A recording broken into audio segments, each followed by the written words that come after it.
It all started in 1901 with the assassination of President William McKinley, 25th President of the United States.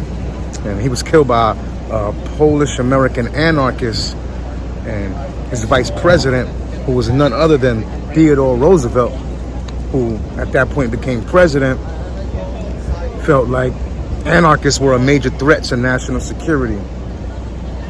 Before then, the Department of Justice was handling such matters, and they already had their plate full. So in addition to that, put more time and energy into investigating major criminals on a national level. So with the assassination of McKinley, President Roosevelt felt like it was time to create an agency specifically for that purpose. So he urged his Attorney General, Charles Bonaparte, who got 35 people together, a few of which were actually veteran Secret Service members, and in 1908 they created the BOI, the Bureau of Investigation, which would eventually become the FBI in 1935. The first order of business was to visit and survey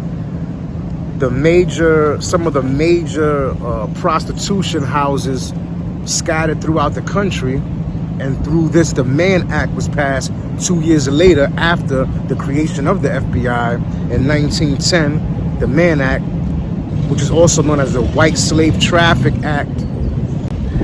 Next order of business was the quote-unquote war on crime, with the FBI apprehending or killing notorious kidnappers and bank robbers from Dillinger to Machine Gun Kelly.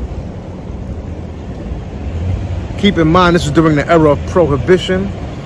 So J. Edgar Hoover, who was just appointed director of the FBI, began to use the wiretap as a valuable tool in his investigation of all the speakeasies and illegal alcohol operations that were in business during this period.